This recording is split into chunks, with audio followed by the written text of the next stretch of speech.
అందరికీ నమస్కారం. నూతన సంవత్సర శుభాకాంక్షలు.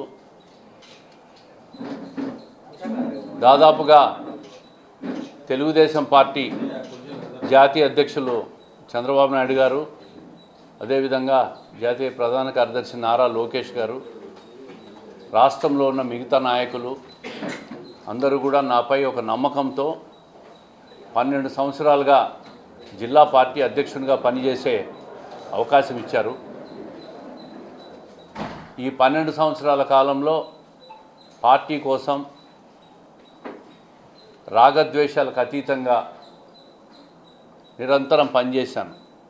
2014 నుంచి 19 వరకు పార్టీ అధికారంలో ఉన్న కాలం కావచ్చు, 19 నుంచి 24 మధ్యలో ప్రతిపక్షంలో ఉన్నప్పుడు చాలామంది సీనియర్ నాయకులు పార్టీని వదిలిపోయినా కూడా పార్టీ పైన ఒక అంకిత భావంతో పనిచేశాను. 2024 ఎన్నికల్లో కూడా అంటే 19, 24లో నాకు పోటీ చేసే అవకాశం పార్టీ ఇవ్వకపోయినా పార్టీ గెలుపు కోసం జిల్లాలో 20 సంవత్సరాల తర్వాత మళ్ళీ ఉమ్మడి జిల్లాలో 7 సీట్లు, కడప పార్లమెంట్లో 5 సీట్లు గెలిపించి విజయకేతనం ఎగురవేశాం. ఈ 12 సంవత్సరాల్లో చంద్రబాబు నాయుడు లాంటి దేశంలో ఒక ఉన్నతమైన నాయకుని దగ్గర జిల్లా పార్టీ అధ్యక్షునిగా, అదేవిధంగా పాలిట్ బ్యూరోలో స్థానం కల్పించి నాకు సముచిత గౌరవం ఇచ్చిన పార్టీ అధ్యక్షునికి, అదేవిధంగా లోకేష్ గారికి కూడా కృతజ్ఞతలు తెలియజేస్తూ ఉండా. ఈ 12 సంవత్సరాల కాలంలో అధ్యక్ష పదవిలో నాకు అన్ని రకాలుగా ఒక సంతృప్తినిచ్చింది. ఎందుకంటే నేను అధ్యక్షుడిగా ఉన్న కాలంలో 42 సంవత్సరాల తెలుగుదేశం పార్టీలు ఎప్పుడూ కూడా కడప జిల్లాలో మహానాడు జరగల. మిగతా మహానాడులకు అన్నిటికంటే కూడా భిన్నంగా కడపలో మహానాడు అద్భుతంగా నిర్వహించాం.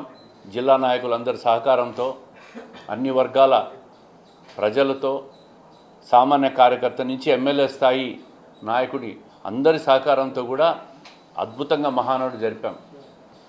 నేను అధ్యక్షుడిగా ఉన్న కాలంలో ముఖ్యమంత్రిగా జగన్మోహన్ రెడ్డి గారు ఉన్న కాలంలో ఆయన నియోజకవర్గంలో పులివెందుల్లో నేను నా సొంత నిధులతో పార్టీ ఆఫీస్ నిర్మించగలిగిన.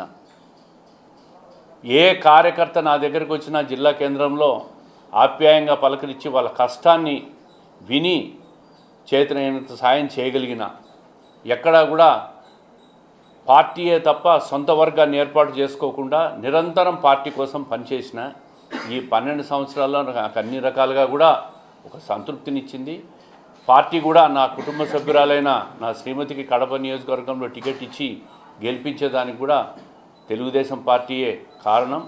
ఆ నమ్మకాన్ని ఎక్కడా కూడా వమ్ము చేయకుండా భవిష్యత్తులో కూడా పార్టీ కోసం నిరంతరం కష్టపడతాం, పనిచేస్తాం. మళ్ళీ స్థానిక సంస్థల్లో ఎన్నికల్లో గెలుపు, అదేవిధంగా 29లో తెలుగుదేశం పార్టీ కూటమి అభ్యర్థుల గెలుపుకు మరింత కష్టపడి కృషి చేస్తాం. నిరంతరం పార్టీ కోసం పనిచేస్తూనే ఉన్నాం. పార్టీ ఏ బాధ్యత ఇచ్చినా కూడా దాన్ని మరింత సమర్థవంతంగా పనిచేసేదానికి నేను సిద్ధంగా ఉండా. ఈరోజు యువకుడు మన భూపేష్ రెడ్డికి జిల్లా పార్టీ అధ్యక్ష బాధ్యతలు ఇచ్చారు. మరి ఆయనకు కూడా శుభాకాంక్షలు తెలియజేస్తూ ఉండా. సంపూర్ణంగా సహకరిస్తాం. ఈ 12 సంవత్సరాల్లో సహకరించిన ప్రతి కార్యకర్తకు, ప్రతి నాయకునికి, అన్ని స్థాయిల్లో ఉన్న వాళ్ళకందరికీ కూడా ధన్యవాదాలు, శుభాకాంక్షలు తెలియజేస్తూ ఉన్నాం. రెండో విషయం, ఈరోజు ఈ 1.5 సంవత్సర కాలంలో ప్రభుత్వం ముఖ్యంగా 2025లో చంద్రబాబు నాయుడు గారి నాయకత్వంలో కూటమి ప్రభుత్వం చేసిన అభివృద్ధి కార్యక్రమాలు, సంక్షేమ కార్యక్రమాలు కూడా జిల్లా ప్రజలకు కానీ రాష్ట్ర ప్రజలకు కానీ తెలియాలి. దాదాపుగా 20 లక్షల కోట్ల పైగా రాష్ట్రానికి పెట్టుబడులు తీసుకొచ్చేదానికి నారా లోకేష్ గారు కృషి చేస్తే చంద్రబాబు నాయుడు గారి ఫేస్ వాల్యూ వలన ఈ రాష్ట్రానికి జాతీయ, అంతర్జాతీయ సంస్థలన్నీ కూడా వచ్చినాయి. దీనివల్ల ప్రత్యక్షంగా, పరోక్షంగా ఉపాధి కల్పించడమే కాకుండా, ఉద్యోగ కల్పనే కాకుండా ప్రాంత అభివృద్ధికి కూడా ఇదంతా కూడా దోహదపడుతుంది. వైజాగ్లో ఈరోజు గూగుల్ డేటా సెంటర్ రావడం అంటే ఆషామాషి విషయం కాదు. అది కేంద్ర ప్రభుత్వ సహకారంతో, చంద్రబాబు నాయుడు గారి ఫేస్ వాల్యూతో, నారా లోకేష్ గారి కృషి వల్లే ప్రపంచంలో అమెరికా బయట డేటా సెంటర్ పెట్టగలిగిందంటే అది ఒక భారతదేశంలో ఒక ఆంధ్రప్రదేశ్లోనే పెట్టగలిగినామంటే అది ఈ ప్రభుత్వ కృషి అని చెప్పి ప్రజలకు అందరికీ తెలియాలి. అదేవిధంగా ఈరోజు ఒక్కసారి మీరు చూస్తే గ్రీన్ ఎనర్జీలో రాష్ట్రం దేశానికంతా కూడా రాబోయే 3 సంవత్సరాల్లో విద్యుత్ అమ్మే స్టేజ్కి వస్తుంది. ఇంకా ముందుకు పోతే విదేశాలకు కూడా విద్యుత్ అమ్మే స్థాయికి ఆంధ్రప్రదేశ్ రాబోతూ ఉంది. అంత పెద్ద ఎత్తున గ్రీన్ ఎనర్జీ అంతా కూడా రాష్ట్ర వ్యాప్తంగా సోలార్ కానీ, విండ్ కానీ, పంపుడ్ స్టోరేజ్ కానీ, బ్యాటరీ స్టోరేజ్ కూడా ఈరోజు వస్తూ ఉంది. కడప జిల్లాలో హయ్యెస్ట్ సోలార్ ఎనర్జీ సెంటర్స్ కూడా ఏర్పాటు కాబోతూ ఉన్నాయి. మరి ఇవన్నీ కూడా ఒకసారి ఎంఎస్ఎంఈ చూశారు, కొప్పర్తి ఎంఎస్ఎంఈ, రాయలసీమలో ఓరకల్ ఎంఎస్ఎంఈ యూనిట్లు, ఇవన్నీ కూడా భవిష్యత్తులో యువతకు స్మాల్ స్కేల్ మిడిల్ సెక్టార్ కూడా పారిశ్రామికవేత్తలుగా ఎదిగేదానికి ఒక అవకాశం వస్తుంది. ఇంత పెద్ద ఎత్తున రాయలసీమలో నీటిపారుదల ప్రాజెక్టులు తీసుకుంటే హంద్రీనీవా దాదాపుగా 180 రోజుల్లో 700 కిలోమీటర్లు లైనింగ్ పూర్తి చేసిన ఘనత ఎవరికైనా ఉందంటే అది తెలుగుదేశం కూటమి ప్రభుత్వం చంద్రబాబు నాయుడు గారి నాయకత్వంలోనే హంద్రీనీవాకు పూర్తి స్థాయి లైనింగ్ చేసి కృష్ణా జలాలన్నీ కూడా కర్నూలు జిల్లా నుంచి కుప్పానికి తీసుకుపోయిన ఘనత కూడా ఈ ప్రభుత్వానిదే. జిఎన్ఎస్ఎస్ కూడా పూర్తి చేయాలనే సంకల్పంతో కేంద్ర ప్రభుత్వం నుంచి పూర్వోదయ కింద నిధులు, సాస్కి కింద నిధులు ఇవన్నీ కూడా తీసుకొచ్చేదానికి ప్రభుత్వం నిరంతరం పనిచేస్తూ ఉంది. మీకు అందరికీ తెలుసు రాజధాని ఏ విధంగా గత ప్రభుత్వం తూట్లు పొడిచిందో. 3 రాజధానులు పేరు పెట్టి రాష్ట్రాన్ని 3 ముక్కలు చేస్తే మళ్ళీ ఈరోజు రాష్ట్రాన్ని అంతా కూడా ఏకతాటిపైకి తెచ్చి అమరావతి నిర్మాణానికి కేంద్ర ప్రభుత్వ సహకారంతో అద్భుతంగా అమరావతి రాజధాని నిర్మాణం జరుగుతూ ఉంది. పోలవరం ప్రాజెక్టు చెప్పినట్టుగా 2027 కంతా ఈ ప్రభుత్వం పూర్తి చేయబోతూ ఉంది. శరవేగంగా ఎక్కడ ఆటంకాలు లేకుండా కూడా పోలవరం ప్రాజెక్టు నడుస్తూ ఉంది.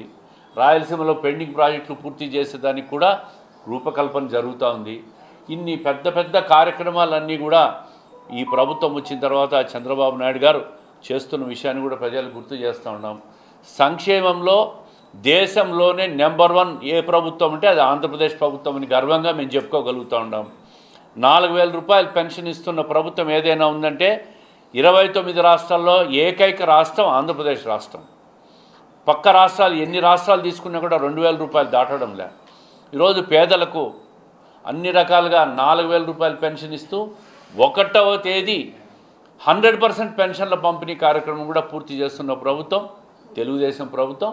ఈరోజు కొత్త సంవత్సరం సందర్భంగా డిసెంబర్ 31వ తేదీ ఉదయం 6 గంటలకే పెన్షన్ పంపిణీ కార్యక్రమంలో కూడా మేము పాల్గొని దాన్ని కూడా సమర్థవంతంగా పూర్తి చేశాం. ఈరోజు ఏ కార్యక్రమం తీసుకున్నా తల్లికి వందనం కావచ్చు, శ్రీశక్తి కార్యక్రమం కావచ్చు, మహిళలకు గ్యాస్ సిలిండర్లు కావచ్చు, ఇటువంటి సంక్షేమ కార్యక్రమాలన్నీ అమలు చేస్తూ ఉన్నాం.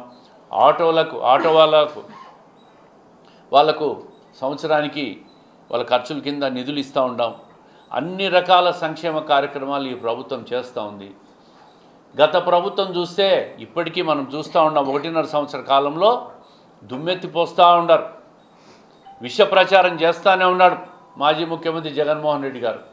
మెడికల్ కాలేజీల విషయంలో ఆయన 5 సంవత్సరాల పరిపాలనలో నిర్మాణం చేసిన కాలేజీలు ఎందుకు పూర్తి చేయలేదని చెప్పి అడుగుతూ ఉన్నాం.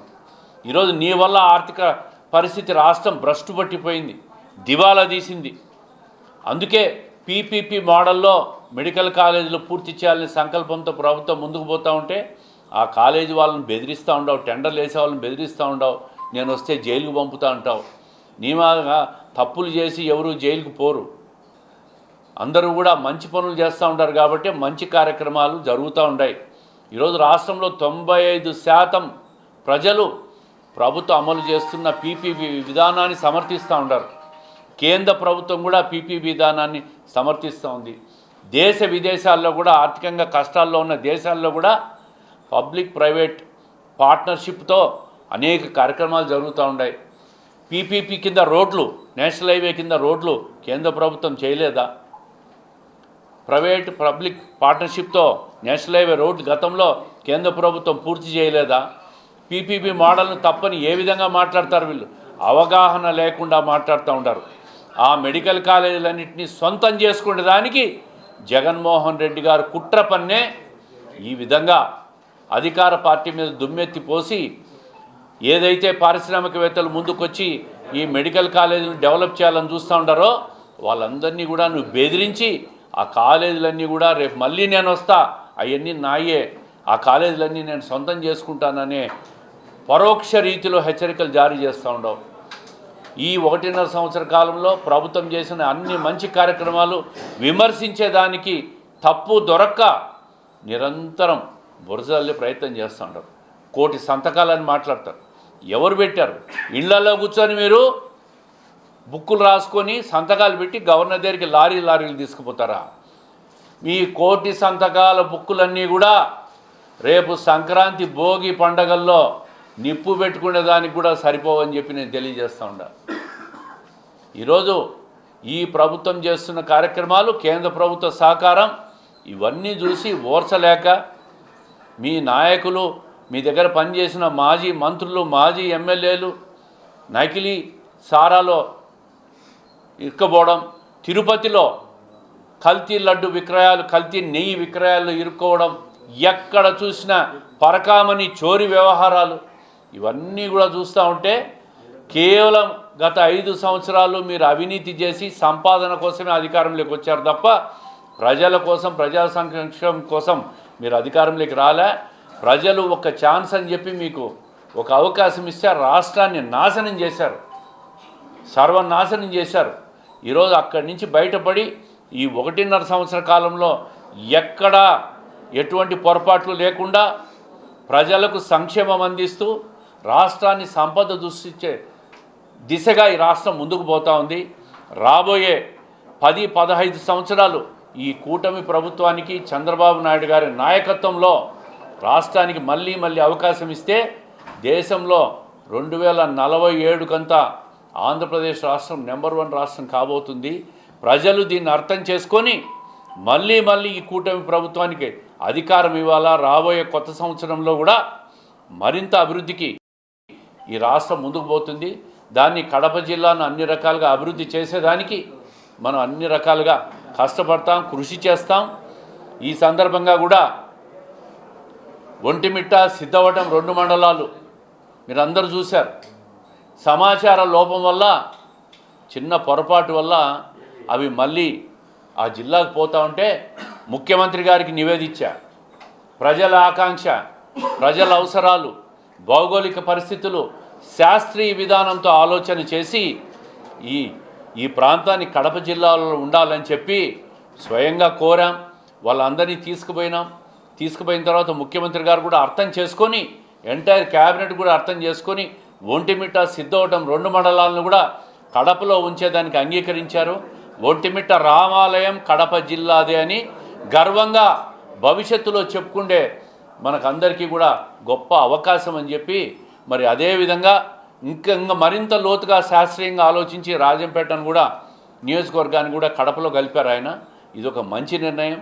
ఒంటిమిట్ట అదేవిధంగా సిద్ధవటం ప్రజలు కూడా కొత్త సంవత్సరానికి కానుకగా ముఖ్యమంత్రి మంచి నిర్ణయం తీసుకున్నారని చెప్పి ఈ సందర్భంగా తెలియజేస్తూ అందరికీ నూతన సంవత్సర శుభాకాంక్షలు. మళ్ళీ చెప్తున్నా, సాక్షి వాళ్ళే బాగా రాసుకోండి. సీసీ కెమెరాల కోసం కడపలో ధనిక వర్గాలను చందాలు అడుగుతాం. దీంట్లో 2 అనుమానం లేదు. ఇది కడప నగర భద్రత కోసం ఎన్నికల్లో హామీ ఇచ్చినాం.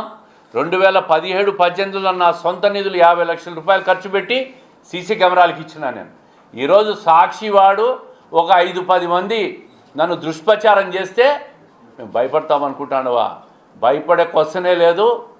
నిన్న ఎమ్మెల్యే గారు కూడా చెప్పినారు, ముఖ్యమంత్రి గారి పర్యటనలో సీసీ కెమెరాలను కడప నగరానికి పూర్తి చేసి ప్రజలకు భద్రత ఇచ్చే దాంట్లో ఎట్టి పరిస్థితుల్లో రాజీ పడే ప్రసక్తే లేదు. వైసీపీ కాదు, సాక్షి టీవీ కాదు, సాక్షి పత్రిక కాదు, సాక్షి ఏమంటారు సోషల్ మీడియా, దాంట్లో కాదు దేశంలో ప్రపంచంలో వేసుకోండి.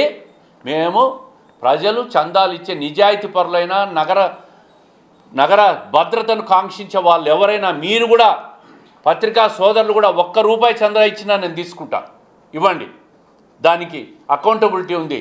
₹1 అయినా ఆ మ్యానుఫ్యాక్చర్ చేసే కంపెనీకి చెక్కు రూపంలో ఇవ్వండి. ఎక్కడైనా ₹1 నేను క్యాష్ రూపంలో తీసుకున్నా, ఎవరికైనా అన్యాయం చేసినా మళ్ళీ నేను రాజకీయాల్లో ఉండను. అంతే తప్ప 5-10 మంది దుష్ప్రచారం చేసుకొని పని కట్టుకునే వాళ్ళు ఉంటే వాళ్ళకు సమాధానం చెప్పాల్సిన అవసరము, భయపడాల్సిన అవసరం నాకు లేదు. నేను మంచి పనులు చేసుకుంటా ముందుకు పోతూ ఉంటాం. మేము అనుకునేది చేసుకుంటా ముందుకు పోతాం. కడప జిల్లా అభివృద్ధి, కడప నగర అభివృద్ధికి మేము కట్టుబడి ఉన్నాం. కడప భద్రతకు కడప ఎమ్మెల్యే కట్టుబడి ఉంది కాబట్టి ఆమె కూడా సీసీ కెమెరాలు ఏర్పాటు చేస్తామని చెప్పి గట్టిగా మాట్లాడింది. ఎస్, సాక్షి ఏం కావాలంటే రాసుకోపోండి. ప్రతి ఒక్కరూ తప్పనిసరిగా యూట్యూబ్లోకి వెళ్ళి కడప వార్తను లైక్ చేయండి, సబ్స్క్రైబ్ చేయండి. ఇట్లు మీ జి రమణయ్య, ఎడిటర్, కడప వార్త.